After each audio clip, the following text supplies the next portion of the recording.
o céu escurecia sobre Jerusalém. Mas o que se aproximava não era apenas a noite. Era o 3º ano do reinado de Joaquim, rei de Judá. No horizonte, uma tempestade de ferro e fogo marchava sem piedade. A Babilônia havia despertado. Os portões sagrados ruíram. O templo foi profanado. Príncipes e sacerdotes foram lançados em correntes, seus gritos calados pela poeira do exílio. Entre eles estava um jovem cujo destino mudaria o curso da história.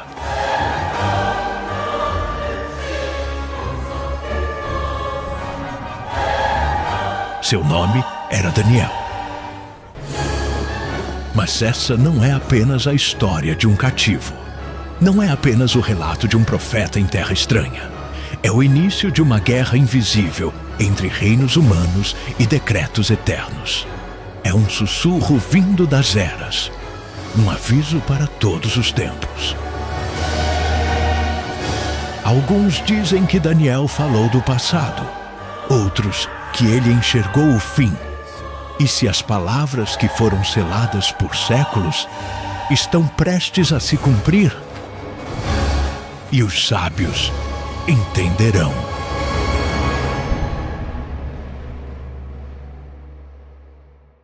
Jerusalém arde em chamas. O céu está coberto por nuvens escuras, como se o próprio firmamento lamentasse o que acontecia. Entre os gritos, o tilintar de espadas e o estalar das muralhas em colapso, o exército babilônico avança implacável. Nabucodonosor, rei da Babilônia, observa a cidade sagrada a ser tomada. Seus olhos não demonstram piedade. Ao seu lado, conselheiros anotam nomes, riquezas e ordenam a separação dos jovens mais promissores. Dos escombros, 4 adolescentes são arrastados: Daniel, Hananias, Misael e Azarias. Suas roupas estão sujas, mas o olhar permanece firme. São levados para uma terra estrangeira, onde seus nomes, cultura e fé seriam postos à prova. No coração da Babilônia, os portões do palácio se abrem como a boca de um monstro faminto. Ali, sob o comando de Aspenaz, chefe dos oficiais do rei, os jovens são rebatizados. Daniel se torna Beltesazar, Hananias é chamado Sadraque, Misael é renomeado Mesaque, e Azarias recebe o nome de Abed-nego. No salão do treinamento, iguarias finas, carnes suculentas e vinhos aromáticos são servidos. Mas Daniel observa com desconfiança. Não era apenas comida, era consagração. Os alimentos e bebidas haviam sido oferecidos aos deuses babilônicos. Com coragem, ele se aproxima de Aspenaz. Peço-lhe que não me obrigue a me contaminar com a comida e o vinho do rei.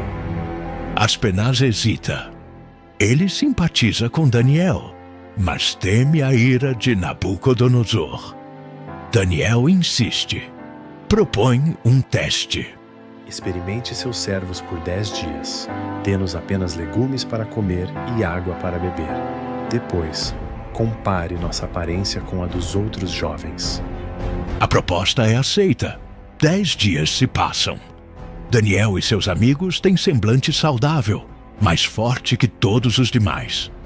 Impressionado, Aspenaz permite que continuem com sua dieta. Enquanto os dias passam, o Deus de Israel honra a fidelidade dos jovens. Eles se destacam no conhecimento, na literatura e na sabedoria. Em especial, a Daniel é concedido algo além: o dom de interpretar visões e sonhos. Ao final dos 3 anos de treinamento, os jovens são levados à presença do rei Nabucodonosor. O salão do trono é gigantesco, dourado, opulento. O rei os observa atentamente, faz perguntas, testa raciocínios.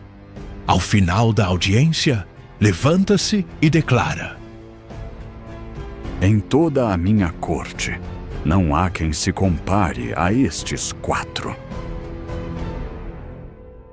Eles são designados para cargos importantes. Daniel, em especial, ganha a atenção direta do rei. Mas a paz é breve. Uma inquietação abala o trono da Babilônia. Certa noite, Nabucodonosor acorda com o rosto coberto de suor. O coração acelera. Ele vira-se na cama, respira fundo, tenta lembrar. Mas o sonho se esvai como névoa. Algo perturbador permanece em sua alma.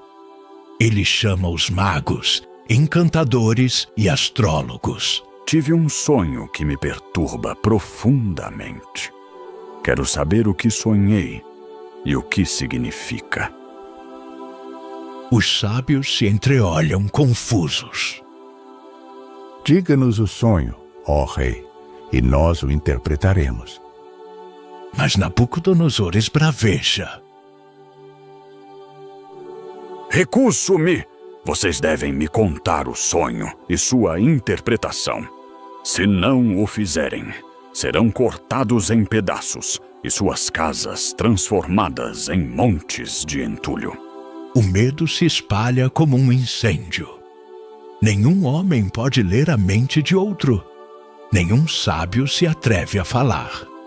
O rei, enfurecido, emite um decreto de morte a todos os sábios da Babilônia. Daniel, ao saber do decreto, procura Arioque, capitão da guarda encarregado das execuções. Por que tamanha pressa da parte do rei? Ao entender a gravidade do caso, Daniel pede tempo. Peça ao rei que me dê tempo. Ele se retira com seus amigos e juntos fazem o que sabem. Oram. De joelhos, clamam ao Deus dos céus. Ó Deus de meus antepassados, eu te louvo e agradeço, pois tu me deste sabedoria e poder. Me revelaste o que pedimos.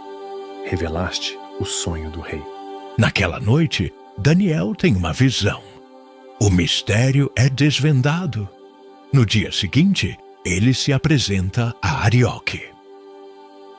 Não mates os sábios da Babilônia.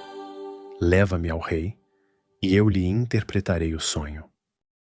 O destino agora o chama ao salão de trono. Passos firmes, olhos resolutos. A multidão aguarda em silêncio. Diante de Nabucodonosor, Daniel não exalta a si mesmo.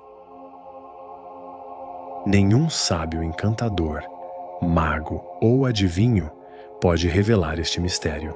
Mas há um Deus nos céus que revela os mistérios. E ali, naquele momento sagrado, o jovem hebreu começa a revelar o conteúdo do sonho que o rei havia esquecido.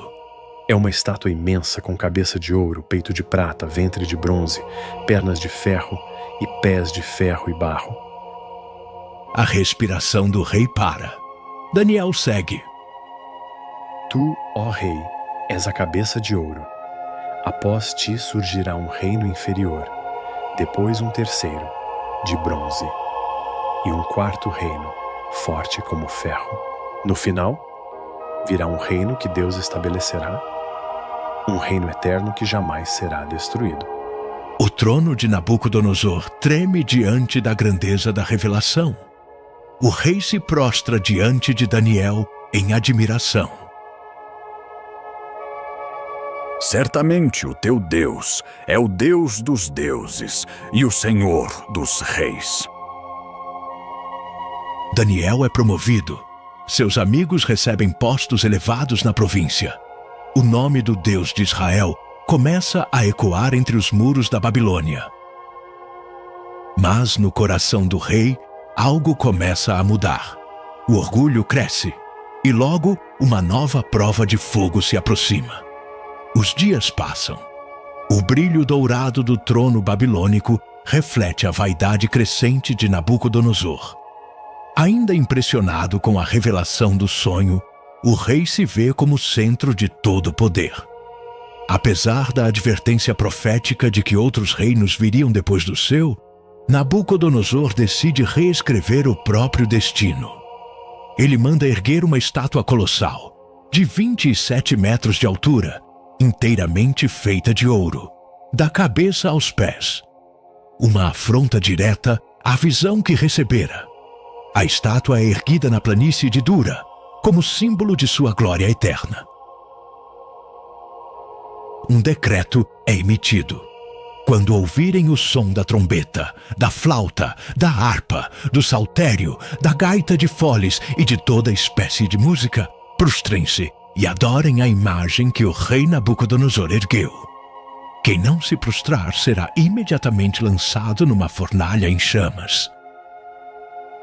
A multidão se curva, músicos tocam, homens e mulheres se ajoelham como ondas que se dobram diante de uma tempestade. Mas 3 figuras permanecem de pé. Em meio à massa prostrada, Sadraque, Mesaque e Abednego desafiam o decreto real. A notícia chega rápido ao palácio. Conselheiros invejosos correm até o rei.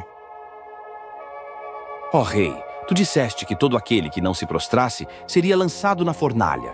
Pois há judeus que não prestam culto aos teus deuses, nem adoram a imagem de ouro que ergueste. Furioso, Nabucodonosor ordena que os 3 jovens sejam trazidos à sua presença. Seu olhar é sombrio. Ele tenta dar-lhes uma última chance. É verdade que vocês não adoram a minha imagem? Se agora se prostrarem, tudo ficará bem. Mas se não, serão lançados imediatamente na fornalha. E que Deus poderá livrá-los da minha mão? Sadraque, Mesaque e Abednego respondem com coragem. Ó Nabucodonosor, não precisamos nos defender diante de ti. Se formos lançados na fornalha em chamas, o Deus a quem servimos pode nos livrar. Mas mesmo que ele não nos livre, saiba, ó rei, que não serviremos aos teus deuses, nem adoraremos a imagem que ergueste. Silêncio. O trono treme de ira. O rei ordena que a fornalha seja aquecida 7 vezes mais. Soldados fortes amarram os jovens. A fornalha ruge como um monstro insaciável. Os homens que os lançam morrem com o calor, mas os 3 caem no fogo e não gritam. O rei se ergue de súbito. Seus olhos arregalam-se. Ele fala perplexo. Não lançamos 3 homens atados dentro do fogo? Sim, ó rei. Mas vejo 4 homens desatados andando no meio do fogo e não se machucam. E o 4º homem tem a aparência de um filho dos deuses. Nabucodonosor se aproxima da fornalha e grita. Sadraque, Mesaque e Abednego, servos do Deus Altíssimo, saiam e venham aqui. Eles saem. Suas roupas não estão chamuscadas. Nenhum fio de cabelo foi queimado. Nem cheiro de fumaça há neles. Os conselheiros observam, em silêncio e temor. O rei então declara diante de toda a corte. Louvado seja o Deus de Sadraque, Mesaque e Abednego, que enviou o seu anjo e livrou seus servos. Nenhum outro Deus é capaz de livrar assim. Eles são promovidos a cargos ainda maiores. Mas, no íntimo, o rei continua dividido entre o temor e a soberba. Uma luta interna começa a crescer. Certa noite, enquanto a cidade dorme, o rei tem outro sonho. Desta vez, é diferente. Ele vê uma árvore gigantesca que toca o céu e é visível até os confins da terra. Seus ramos alimentam e abrigam todas as criaturas. Mas um mensageiro celestial desce e grita. Derrubem a árvore, cortem seus galhos, espalhem seu fruto, mas deixem o toco com raízes, preso com ferro e bronze, que a mente humana lhe seja tirada e seja dado um coração de animal, até que reconheça que o Altíssimo domina sobre os reinos dos homens. O rei acorda perturbado. Ele chama Daniel. O clima na sala é tenso. Daniel ouve o relato em silêncio. Ao final, fica atônito. Sua expressão muda. Nabucodonosor percebe. Não tenhas medo de me dizer, Beltesazar, o que significa o sonho. Daniel respira fundo e responde: Ó rei, que este sonho se aplique aos teus inimigos. A árvore és tu.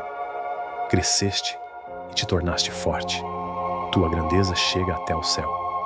Mas serás expulso do meio dos homens, e viverás como os animais. Comerás capim como o boi. E isso durará 7 tempos, até que reconheças que o Altíssimo domina sobre os reinos dos homens.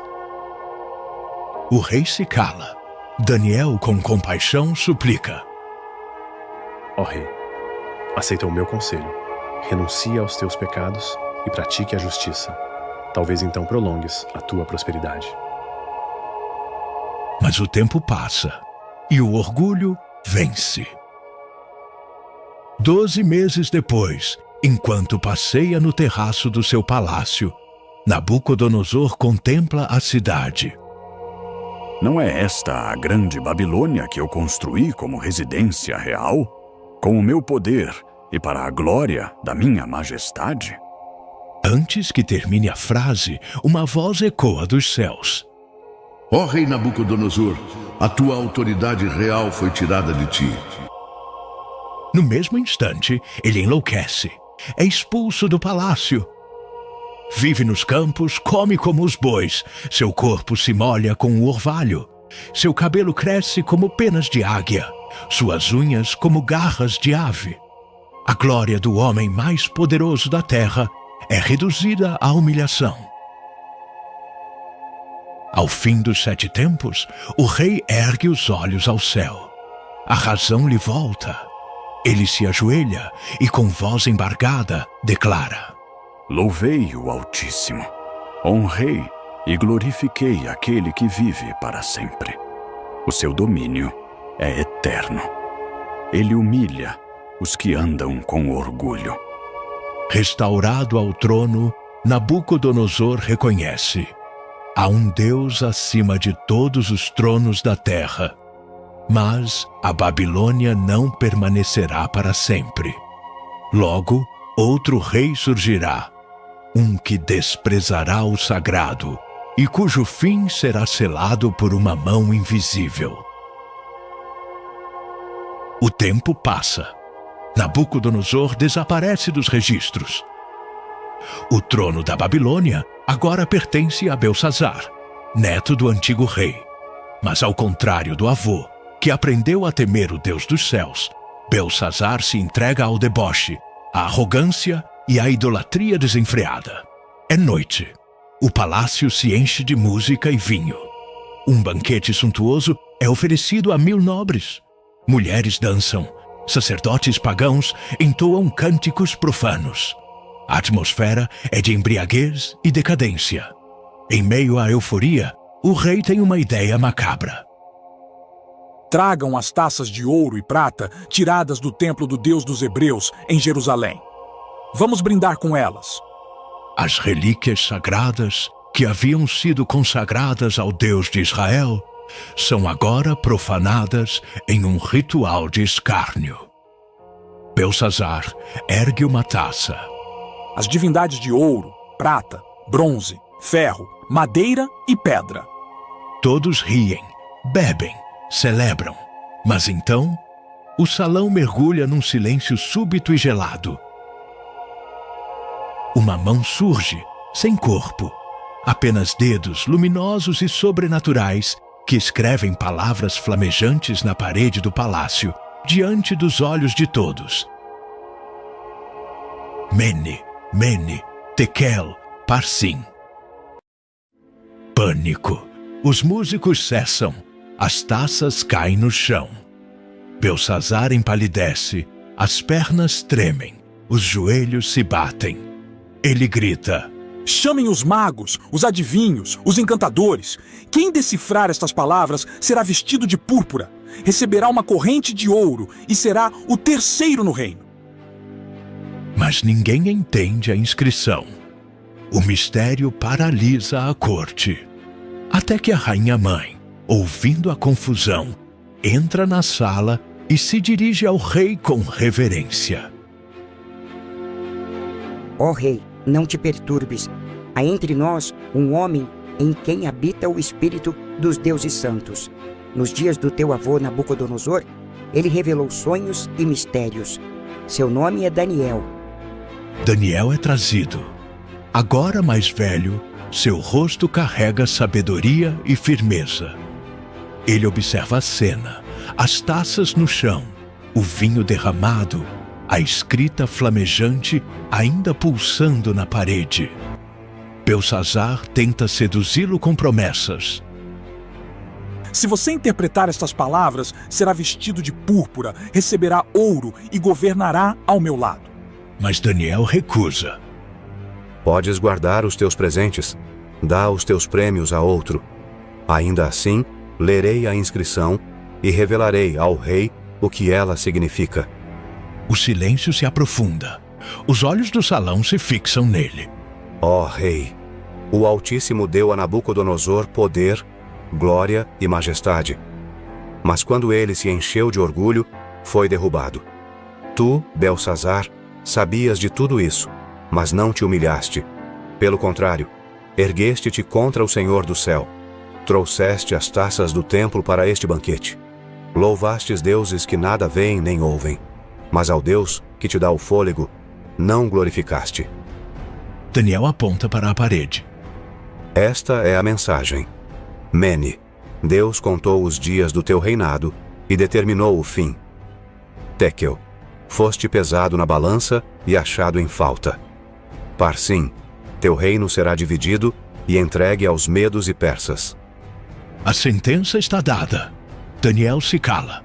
Um calafrio atravessa a espinha dos presentes. Belsazar, atônito, ainda cumpre sua palavra. Manda vestir Daniel de púrpura, coloca ouro em seu pescoço e o declara o terceiro mais poderoso do reino. Mas já é tarde demais. Naquela mesma noite, enquanto o rei dorme embriagado e a cidade se afunda na arrogância, as tropas de Ciro, o persa e Dário, o Medo, invadem a Babilônia pelas águas do rio Eufrates, desviadas em segredo. Sem resistência, os portões são tomados. Belsazar é assassinado e a Babilônia cai diante do novo império, o Império Medo-Persa. Daniel, agora com idade avançada, sobrevive mais uma vez à queda de um reino. Seu nome, sua fidelidade e sua sabedoria são reconhecidos mesmo sob a nova administração. Dário, o Medo, torna-se rei. E nele Daniel encontra favor. O novo rei organiza o império em 120 províncias, governadas por sátrapas, e escolhe 3 supervisores para coordená-los. Daniel é um deles. Mas rapidamente ele se destaca tanto que Dário considera colocá-lo sobre todo o reino. A inveja brota como erva daninha entre os outros oficiais. Eles tramam em segredo, mas não encontram falha alguma em Daniel. Nem corrupção, nem descuido, nem desvio. Nunca encontraremos nada contra ele, a não ser algo relacionado à lei do Deus dele. Assim, enganam o rei com bajulação. Ó rei Dário, vive para sempre.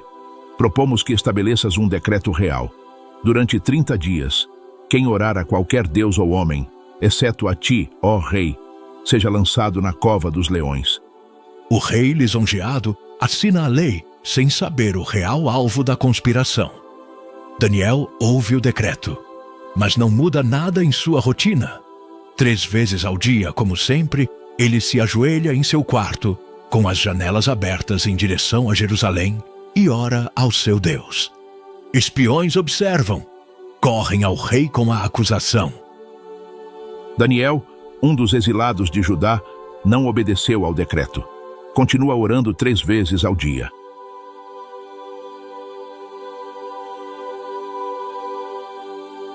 Dário fica angustiado.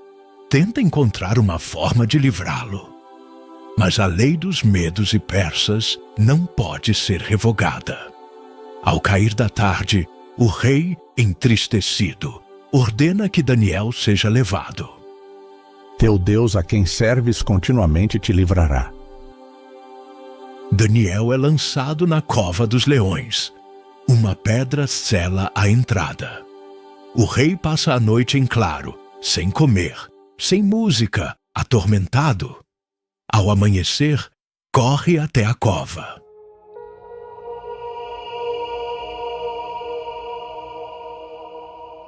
Daniel, servo do Deus vivo, conseguiu o teu Deus te livrar dos leões? E uma voz ecoa das profundezas. Ó Rei, vive para sempre. O meu Deus enviou o seu anjo que fechou a boca dos leões. Não me feriram, pois fui considerado inocente diante dele, e diante de ti também, ó Rei. Dário se alegra. Ordena que Daniel seja retirado, sem um arranhão. E os homens que o acusaram são lançados no lugar. E os leões os devoram antes mesmo de tocarem o chão. Dário escreve um novo decreto. Temam e reverenciem o Deus de Daniel, pois ele é o Deus vivo, que permanece para sempre. Seu reino não será destruído, seu domínio jamais terá fim. A fé de Daniel brilha mais forte do que nunca. Mas mesmo ele não imagina que, em breve, começará a enxergar visões além do seu tempo. Revelações apocalípticas que atravessam reinos e séculos. Os dias de ação e política ficam para trás. Daniel agora está com idade avançada.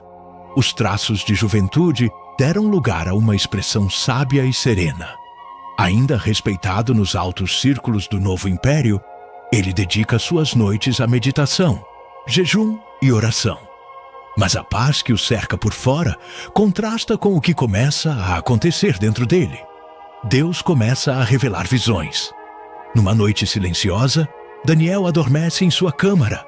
A cortina balança com o vento. Ele desperta com o coração acelerado. Acaba de testemunhar algo que palavras humanas mal conseguem descrever. Tive uma visão durante a noite. Vi 4 ventos do céu agitando o grande mar, e 4 grandes animais diferentes uns dos outros subiam do mar. O primeiro era como um leão, com asas de águia. Enquanto o observava, suas asas foram arrancadas. Ele foi erguido do chão e recebeu mente humana. O segundo parecia um urso, erguido de um dos lados, com 3 costelas entre os dentes.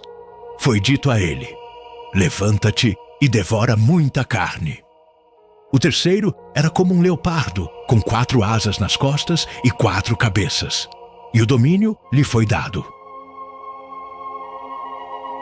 Mas o quarto era diferente, terrível, espantoso, muito forte.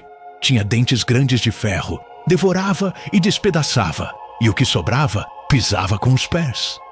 Era diferente de todos os anteriores, com 10 chifres. Enquanto Daniel observava os chifres, surge outro, pequeno, que derruba 3 dos primeiros. Tinha olhos como os de um homem e uma boca que falava com arrogância. Enquanto eu olhava, foram colocados tronos, e o ancião de dias se assentou. Sua veste era branca como a neve, e o cabelo de sua cabeça como lã pura. Seu trono era chamas de fogo. Um rio de fogo fluía diante dele. Milhares o serviam, milhões estavam diante dele. Os livros foram abertos. Daniel contempla a cena com temor. O pequeno chifre continua a proferir palavras contra o Altíssimo. Mas, então... Vi alguém semelhante a um filho de homem vindo com as nuvens do céu. Aproximou-se do ancião de dias e foi conduzido à sua presença. A ele foi dado domínio, glória e um reino eterno. Daniel desperta suando, cai de joelhos, sua mente está perturbada, seu espírito aflito. Mas Deus não terminou. Outra noite, mais uma visão. Desta vez, em forma de símbolo e conflito. Ele vê um carneiro, com 2 chifres altos, um mais alto que o outro. Ele corre para o oeste, norte e sul. Nenhum animal pode resistir. Mas então, surge um bode do oeste, com um chifre notável entre os olhos. Ele voa pela superfície da terra, sem tocar o chão. Com fúria, atinge o carneiro e o destrói. O bode cresce em poder, mas seu grande chifre se quebra. Em seu lugar, surgem 4 chifres menores. E, de um deles, aparece um pequeno chifre, que cresce poderosamente. Lança por terra o exército dos céus, derruba estrelas, profana o santuário, põe fim ao sacrifício diário e prospera, mesmo em rebelião. Daniel ouve uma voz perguntar: Até quando durará essa visão? Até quando será permitido que o santuário e o exército sejam pisoteados? E a resposta vem: Até 2.300 tardes e manhãs. Então o santuário será purificado. Daniel desperta novamente, exausto. Por dias fica doente, chocado com o que viu. Nenhuma dessas visões é clara de imediato, mas o Espírito de Deus começa a dar discernimento. Algum tempo depois, já sob o reinado de Ciro, rei da Pérsia, Daniel mergulha nas Escrituras. Ele lê os escritos do profeta Jeremias. Descobre que a desolação de Jerusalém duraria 70 anos. A revelação o comove profundamente. Ele se veste de pano de saco, cobre-se de cinzas e ora com fervor. Senhor, Deus grande e temível, que guardas a aliança e a misericórdia com os que te amam. Pecamos, cometemos iniquidades, fomos rebeldes. Não obedecemos aos teus servos, os profetas.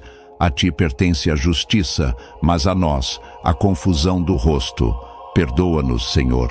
Inclina os teus ouvidos e ouve. Enquanto ora, uma figura resplandecente aparece diante dele. É o anjo Gabriel, enviado com uma resposta divina. Daniel, vim agora para dar-te sabedoria e entendimento. Desde o princípio das tuas súplicas, saiu a ordem e eu vim para te informar.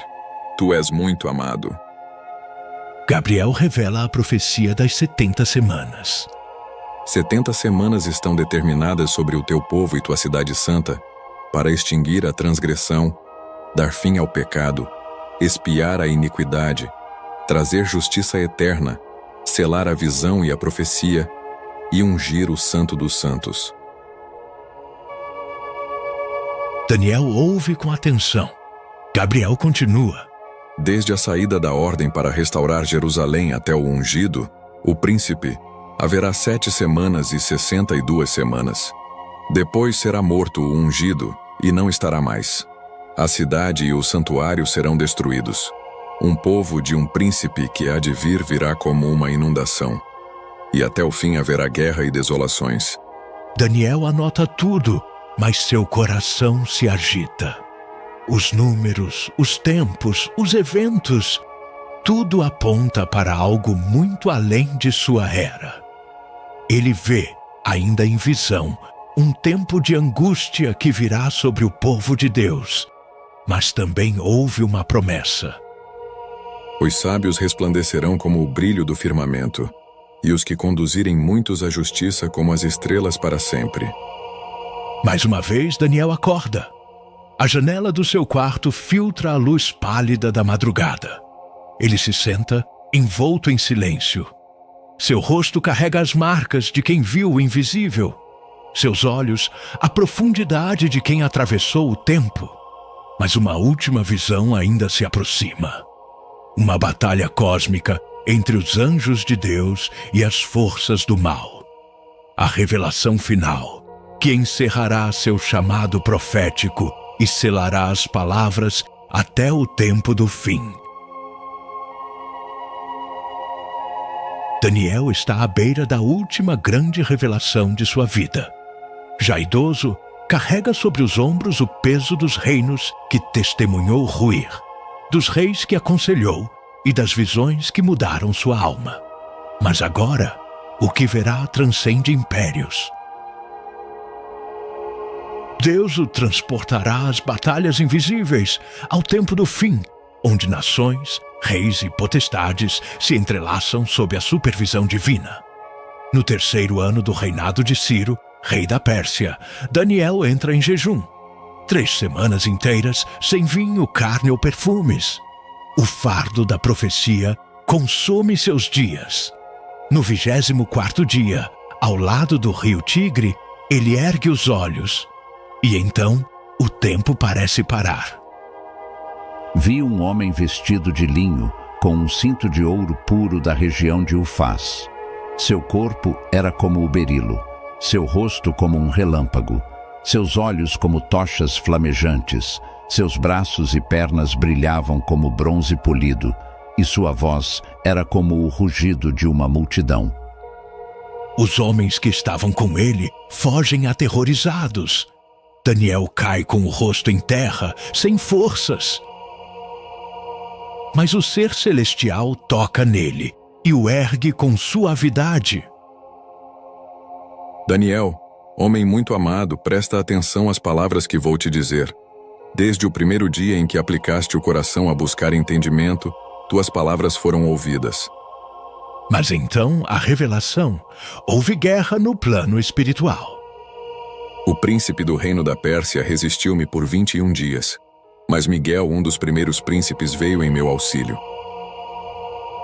A cortina do invisível se abre. Anjos e potestades travam batalhas que moldam o curso da história. Daniel vê além dos exércitos humanos. Vê as forças que operam por trás dos reinos. O mensageiro celestial continua. Agora volto para lutar contra o príncipe da Pérsia. Depois virá o príncipe da Grécia. Mas antes quero te revelar o que está escrito no livro da verdade. E então começa a mais longa e detalhada profecia já dada a um homem. Daniel ouve sobre reis da Pérsia, sobre a ascensão de um poderoso rei da Grécia, Alexandre, o Grande, cuja morte precoce dividirá seu império em 4.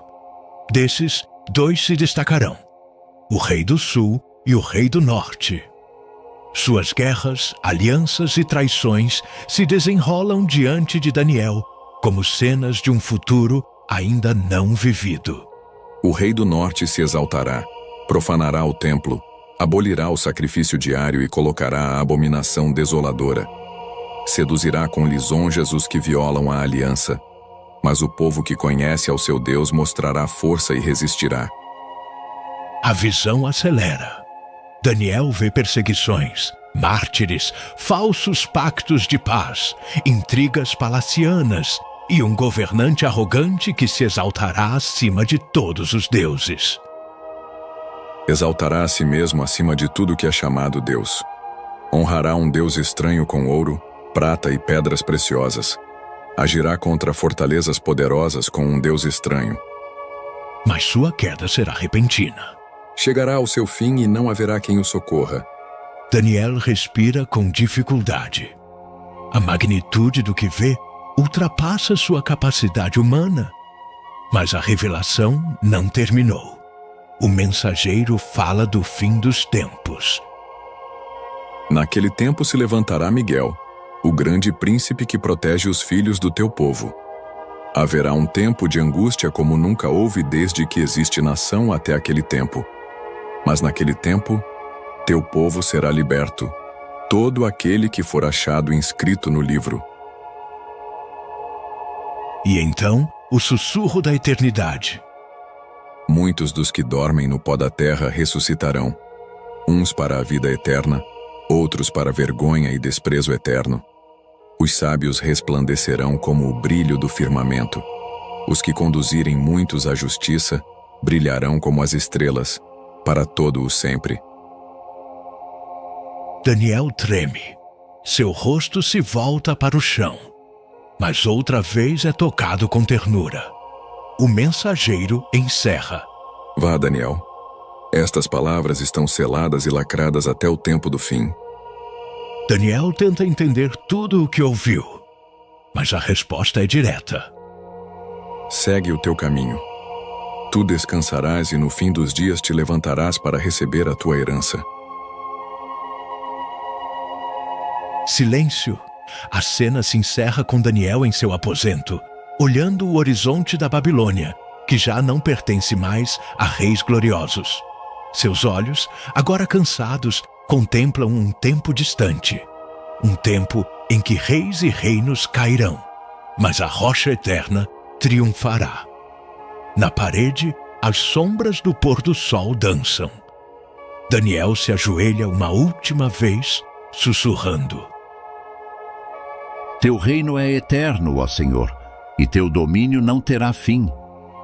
Assim termina a jornada do profeta fiel, do exilado que se recusou a contaminar-se, do sábio que decifrou sonhos e viu o invisível, do servo que orava 3 vezes ao dia, mesmo sob ameaça de morte.